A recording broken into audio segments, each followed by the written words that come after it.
Got confirmation yesterday I'll be back tomorrow, so we'll continue on with our normal programming tomorrow. But yeah, well, today we'll just take a few notes. We have homework today. I know that seems unfortunate, but I'm going to go through a couple examples that'll look really close to what you're doing in your homework today, so it won't seem too bad, I don't think. Once we get through the basic notes here, you'll probably think the homework's pretty easy, which I'm hoping that you can get it done. It's the homework is due tomorrow. It's really easy, so I'll explain that once we get going. I want to go through some of these properties. So if you were absent yesterday, I don't think anyone was, but if you were absent yesterday or you didn't take notes, then this assignment could be a challenge. So that's something where you want to go on the website from yesterday, maybe look at the slideshow that we did, so that you can answer the questions that we have today. So let's kind of review some of the property names real quick, and then we'll get started here. Yeah, so let's jump right in here. So hopefully you guys can see my my iPad screen. Is that correct? Can you guys see it on the marker board? Yep. Perfect. That's all I need to know. Okay, let's get started here. All right. So as you can see from my iPad screen here, we're going to review those postulates 3, 3, and 3, 4. That was the ones from last Friday. Then we have the brand new ones. This is the big list that we had yesterday, 3.5 to 3.11. Remember, postulates in mathematics are mathematical statements we accept as truth. We don't prove them. They're like the fundamentals of mathematics. They're sometimes known as axioms in math, where we have to have a foundation, so we use these. And then theorems are properties that follow those, but we have to prove them. We have to show evidence of why those work, because they're not inherently simple. So yeah, and then we'll get homework today. It'll be due tomorrow. So it's a really easy assignment. It's real simple. So we'll see that at the very end of the class today. So I'll ask for some volunteers. So be ready to volunteer some answers here today. It's pretty easy. I'll explain once we get there. But let's go through the property names. I'm going to click through these pretty quick. These are the notes we took yesterday, so I'm just using the same slides. Postulate 3.3 was called the parallel postulate. So given a line and a point not on it, there is exactly one line that is parallel to it.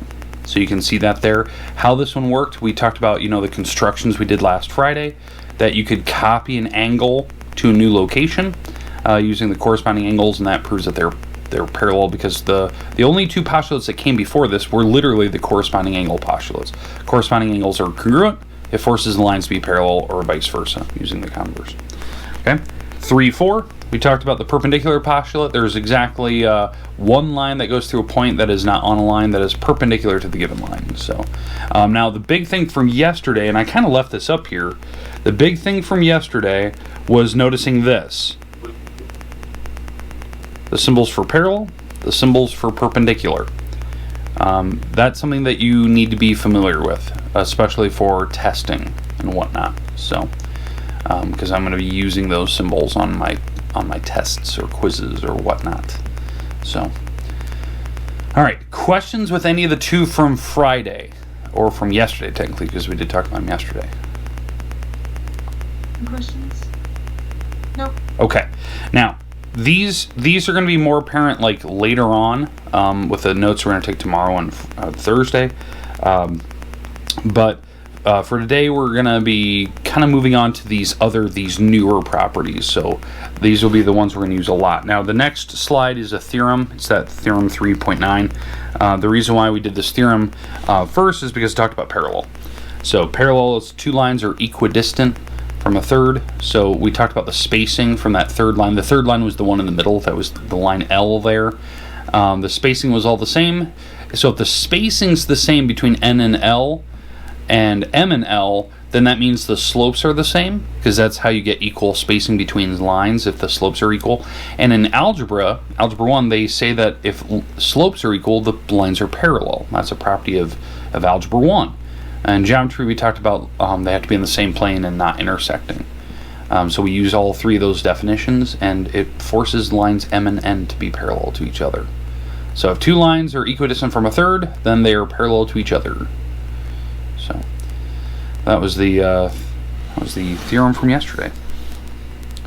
Okay, now Again, you might need to know this one, but let's move on to our new ones here. These are the ones. This is the big list of postulates we had yesterday.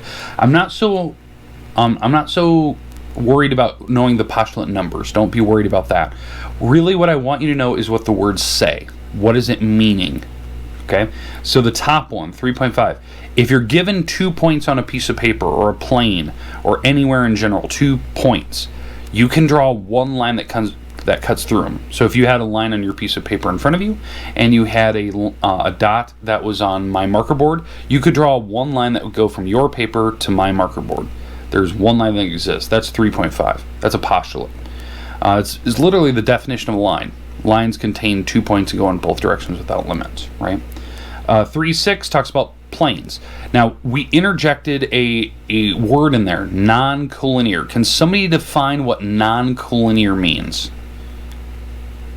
I need one person to volunteer an answer. What is non-collinear? Anyone know? Not in a straight line. Yeah, nice. Good call on that one. Yes, not in a straight line. Very nice. So yeah, so 3 points, not in a straight line. So you're seeing my picture there. You can see C, D, and E. They're not in a straight line. Then there's one plane that can touch them. They have to be not in a straight line. If they're in a straight line, you could have an infinite number of planes that could cut through them, like a Rolodex kind of a thing, where you have, infinite number of paddles that kind of go through it. But the idea is that it's one plane that would touch all three if they're not in a straight line. So on my marker board, the marker board would be the surface that can touch C, D, and E all at one point. So, and again, notice the notation here. This is the part that we really reviewed yesterday. This is the notation for a line. This is the notation for a plane. That's something that you need to know, right? I'm going to be asking you very explicitly, like, name a line, name a plane. So be careful with that. That's something for, like, testing that we need to know.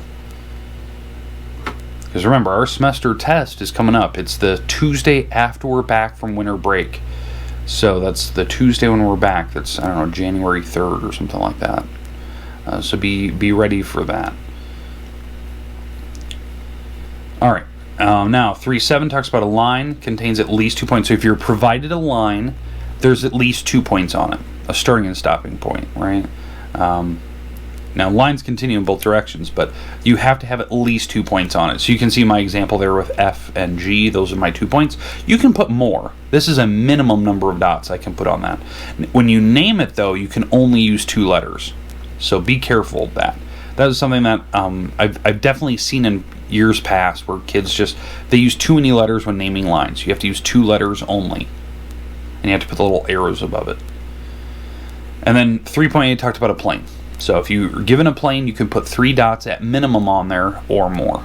So, and when you name planes, you use the word plane. You put, however many letters you want, because planes you can use as many. All right, questions with the top 4. Any questions? No questions. Okay. Now, 3.9 through 3.11 is where we start intersecting. We start talking about the interactions of these. So 3.9 talks about, you have 2 points that align a plane. Those could have a line that connects them, and that line would also be found on the plane itself. So you can see my example there, X and Y there in that little blue box. You could draw the yellow line that connects them, and that is found on the plane itself. 3.10 talks about lines intersecting, that forms a point, a singularity. And then 3.11 talks about when you have 2 planes cross, they form 2 planes, not 3, but 2 planes would form a line. So like the example I have in the room in front of you is where the 2 marker boards meet in the front of the room. There's that metal beam that goes right down the middle of my marker board. That is a line where 2 planes met, right? So that's an idea. All right, so 3.9 through 3.11 is all the interactions of these objects. And what we talked about yesterday was that mind-bending kind of topic where to make a point you have to have 2 lines. And to make a line you need 2 planes. Well, to make a plane you need 3 points. And it just kind of spirals out of control, and it just makes this big network of mesh of, geometric objects that all have to form the same thing. So, kind of a cool concept when you start talking about it. All right. But these are all the postulates.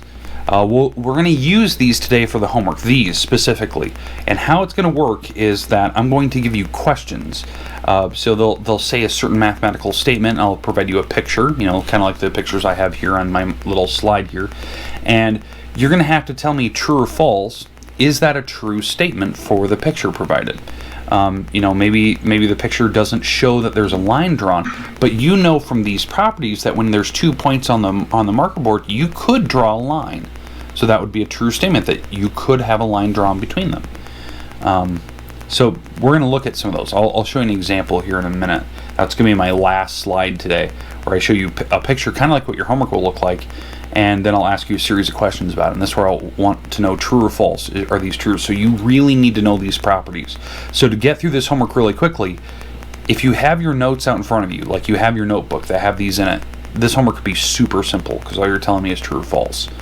So it's pretty easy assignment. I want to keep it pretty simple today, just to get you familiar with these properties and what they say. Okay. Now, the last property we talked about yesterday was Theorem 310. This is probably going to be the additional homework we're going to see tomorrow. I'm going to, like the assignment today is really easy. It's true or false. It's really simple. The assignment we do tomorrow will be more that algebra, where you have to solve for x or solve for y or do something where you have to use this property specifically, where a and m are equal in am and mb are equal in size, so you could set them equal to each other like I'm showing you here, and you could solve for x, so where m is the midpoint. So we're going to look at some of that stuff tomorrow. But questions on any of the properties?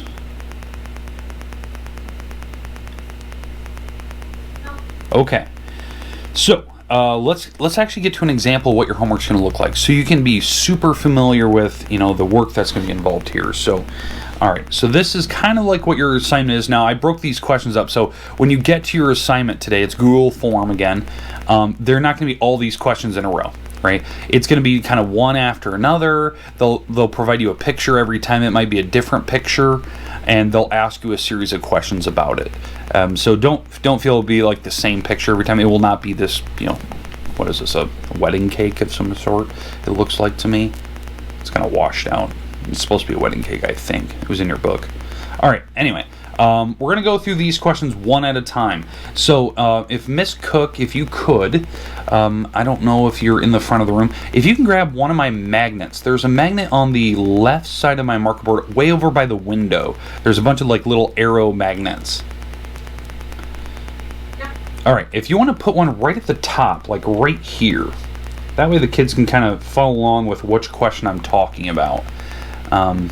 You can put it right on top of my arrow, but okay, we're on the first question here.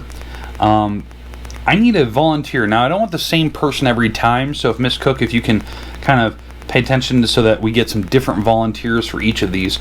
All I want to know is this statement true or false for the picture provided.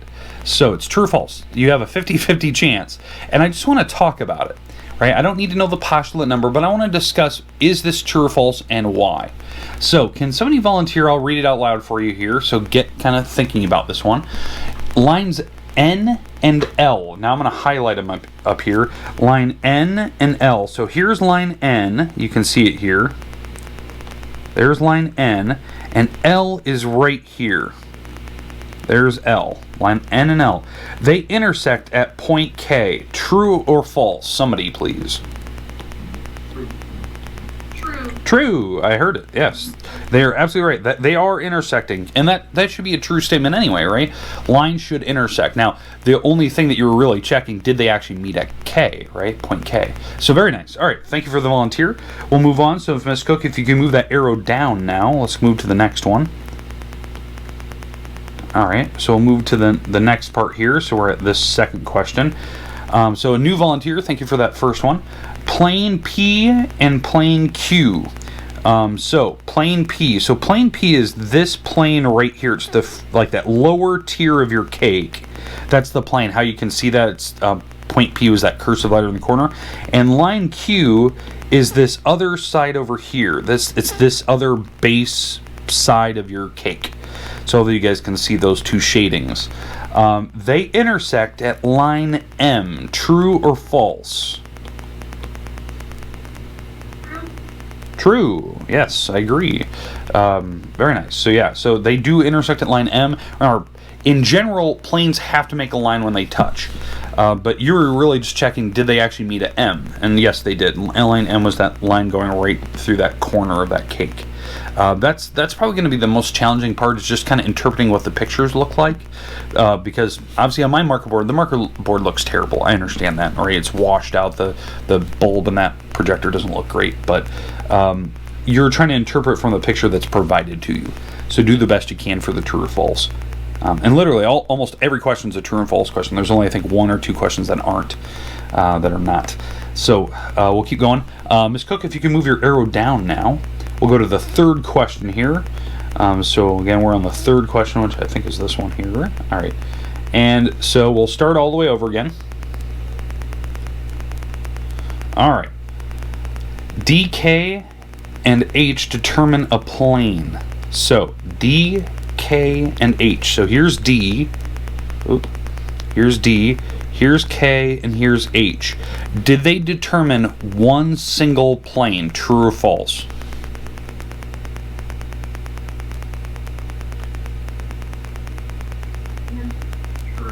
True. Okay, I agree with you. It is true. Now, why? That's going to be the tough part. You don't have to answer whoever said true. But in general, why would this be true? Somebody happen to know?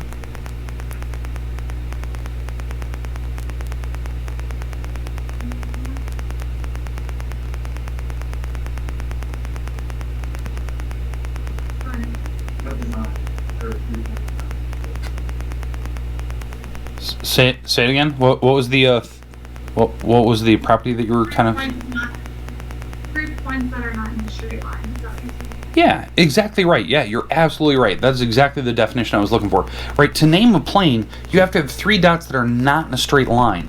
And you're absolutely right. They're non-collinear, D, K, and H. So there was a plane, a singular plane that would touch all 3 of them. In fact, it was that front plane. It was this this plane P, that lower level that we talked about earlier, this lower tier of this cake. So yeah, so very nice. Good quote on the property that we had to look at. So very nice. Okay, let's go to the next one. So we're on number 4. So if Miss Cook, if you can slide that little arrow down now. We're on that 4th question here. It's kind of a longer question. It's this one here.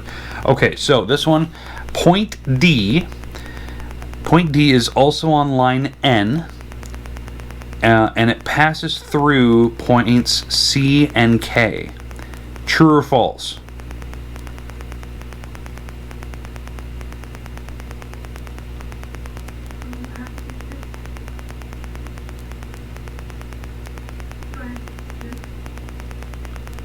True, yes, I agree. D is actually on the line that passes through C and K. It is on line N. It is true. Very nice. Now, the property that we have here would be, the 2 properties at the very beginning of your postulates. If you look back at your notes, there's postulate 3.5 and 3.7. You could quote both of them. 3.7 talks about if you had 2 points, you could draw a line, and 3.7 talked about if you had a line, you could put more than just 2 dots on it. It could be at least 2 points on it. So you're absolutely right. D could be on that same line because you have an infinite number of points. And you can just see from the picture, too, that they're all in a straight line with each other. So, nice. All right, Ms. Cook, if you can move that arrow down now, let's move to the next one. I think we're on, question number 5 now? So, that one. All right. D and H are collinear. Are D and H actually collinear with each other? Okay, so now here's the thing, right? There is not a line drawn, so I'll agree with you right now that there is no line drawn that would connect them, right now anyway. But here's my question to you, okay? Because you said false, because it appears that there is no line drawn. But here's my question: could I draw a line that could connect them? That would be my second follow-up question. Could there be a single line that could connect D and H?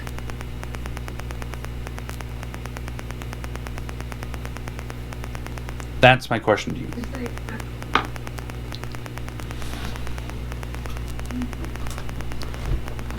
So, could you draw a line that connects D and H together? Yes. Yeah, you could, because think back to your property names, right? Your properties, 3, 5 and 3, 7 again. You only need 2 points on a line. So yeah, absolutely. You could definitely have a line that connects them. But I agree with you to begin with, right? It definitely appeared that you did not it did not appear that they were collinear. But the properties allow us to draw a line. So that's something I want you to note. So I'm just checking to see in your book, how did your book answer this question? Because that's what I was actually kind of interested in. So I'll check it out later. I'm interested because I agree. Like, it doesn't appear that they are collinear, but the properties say that we could draw a line. So I'm kind of interested to see how the book answered that. I would say false, just for right now, but there is a line that could. So I could see that being true as well. All right, E, F, and G. So we're moving on to question number 6 here. E, F, and G. They are coplanar with each other. E, F, and G. So I'm going to highlight these here. Here's E, here's F, and here's G. Are they coplanar? I mean, it's on the same plane if you don't know. True. True. Yes, I completely agree. They are true. Yeah, because that was our properties, right? 3, 6, and 3, 8, the postulates we looked at. Through any plane, there's always at least 3 points, or 3 points can determine a plane. So yes, they are coplanar with each other.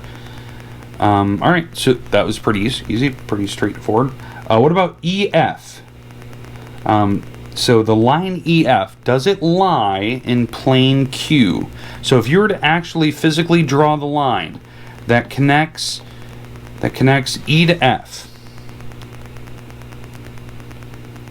would it actually lie in the Q in the plane Q, this plane that's right here? True or false?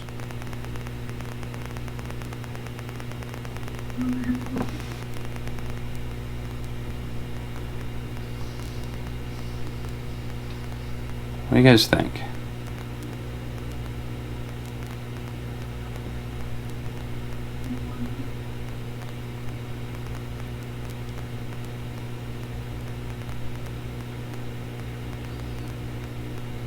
True or false? Would the line EF lie in plane Q if you were to draw that line?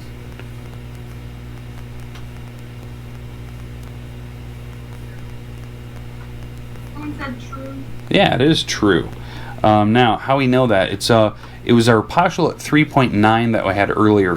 3.9 said that, if you have 2 points that lie in a plane, E and F definitely lie in the plane, then the line that connects them also lies in the plane. So that is it literally is a quote from our postulates. So that's true. Okay, and then the last one, G and H, the lines. G and H lines. So here is H's line, right? That line, and then G is this line going this way. You can see that. Okay. Do they intersect at point J? True or false?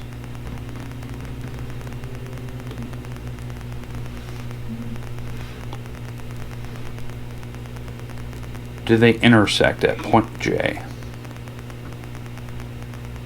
I think I heard somebody say something. Can you repeat that?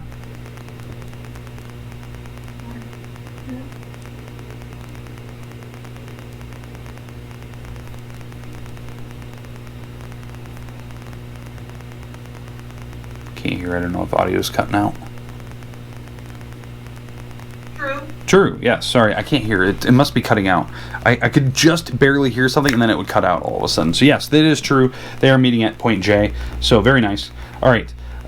So yeah. So it's one of those things like, yes, 2 lines are going to cross. They're going to make a point. That was one of our our postulates. It was postulate 310. They do cross. So yeah, so this is kind of what your homework is going to be. I'm going to provide you a picture from your textbook, some picture of some sort. It'll ask you a series of true and false questions. They're kind of at random.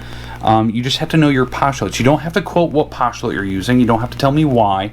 It's a true and false question. So these should be really easy assignments. Is there any questions what you're going to be asked to do?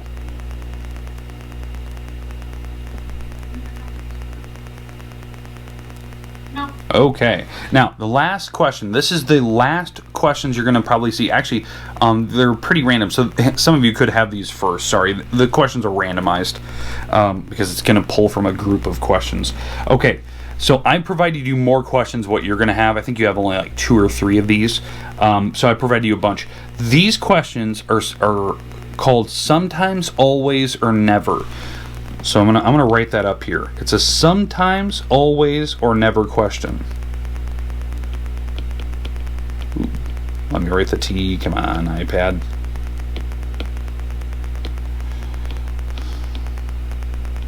Sometimes, always, or never. Okay. And so we're looking for, is this a true, it's not just a true or false statement. It's not just simple as yes or no. There could be a little like middle ground in there where it could be sometimes depending on the picture, right? You don't have to explain why. I just want to know it and we're going to discuss it, right? So I'm going to have an open discussion about it. So we'll kind of go through. So if Miss Cook, if you can move your little arrow again back to the top here, there's exactly one plane that contains the non-collinear points A, B, and C. Is that true? So is it always, sometimes, or is it basically false, never? Exactly one plane contains the non-collinear points A, B, and C. What do you guys think? Sometimes, always, or never?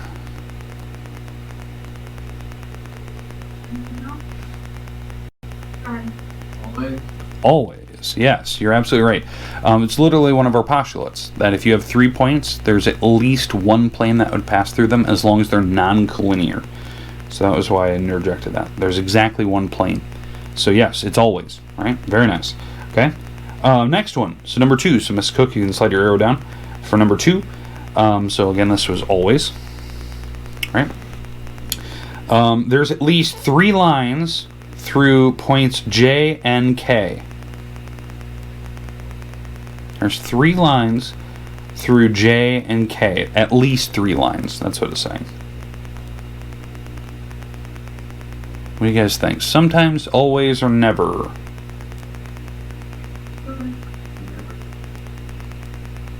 Never. Never, yeah. It would be just 1 line, not 3, but 1. When you have 2 points, there's only 1 line that could pass through them, so you're absolutely right. This would be never. Okay? So good, because our property says there's only 1 line that can pass through 2 points. Okay, next one. If points M, N, and P line a plane X. So you have plane X, you have N, M, and P, and they're lining it. Then they are collinear with each other. Sometimes, always, or never.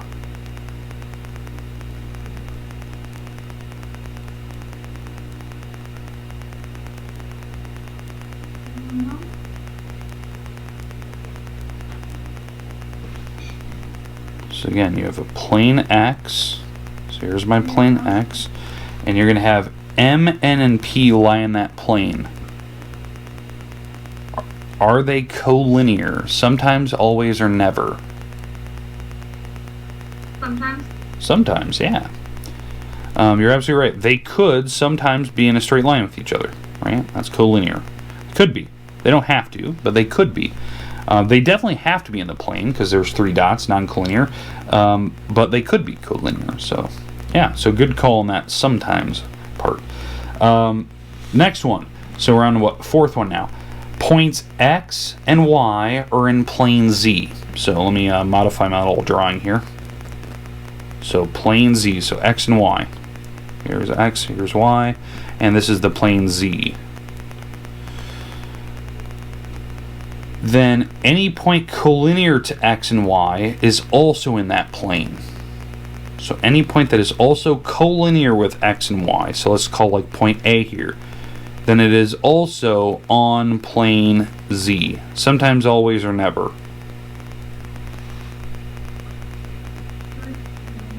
Always. Always, you're absolutely right. Because just having the 2 points on the plane means that the line connecting them is on the plane.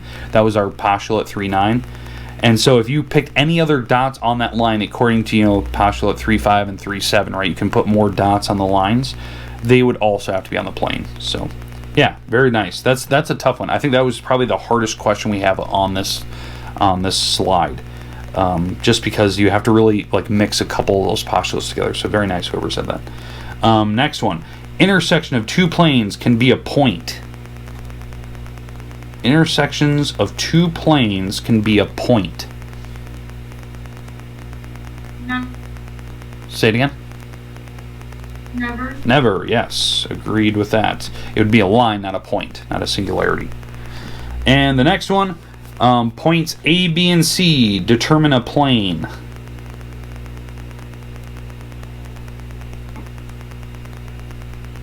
Determine a singular plane. So be careful on this one. Sometimes, always, or never. Always. I'm going to disagree. I disagree now. I want to know why. Why did I say no? Anyone? You know why? Sometimes because it doesn't say that non-collinear, so they cannot line together. Yeah, I think I heard that. Yeah, they sometimes could be in a straight line with each other. So there would be an infinite number of planes that could connect them, right? The little Rolodex where you have multiple planes kind of cutting through all the same one. So yeah, you're absolutely right. This could be sometimes. It doesn't always have to work, because if they're in a straight line with each other, then you have an infinite number of lanes, not just a singular one. So yeah, it's a sometimes. Very nice. This is what your homework is. You're not going to have this many of these. I think you only have 3 of these, sometimes, always, or never questions. Your homework went live. I think it went live about 10 minutes ago. It's due tomorrow, so it's a pretty short turnaround. I don't like to do that too often to you, but it's one of those things that I think we're going to use it as our kind of our conversation starter tomorrow to kind of walk through them. So I'm going to let you, I'm going to turn you guys loose right now, so you have about 9 minutes to kind of work on this thing. It's due tomorrow, so you want to try to get it done as soon as you can. It's a lot of true and false, and then there's a couple of the sometimes, always, or never in there, and all you have to do is go click and kind of submit your answers. So just be careful, because it's picking random pictures, so be careful, and don't always trust your neighbors, because you might have a different question than your neighbor. Okay? All right. Any questions before I turn you guys loose? Questions? No. Okay. Just a reminder, we have a semester test coming up. It will be the Tuesday after winter break. We're going to start reviewing on Thursday this week. I'm back tomorrow. So, yeah. So I will see you guys tomorrow. All right. Thank you, Ms. Cook.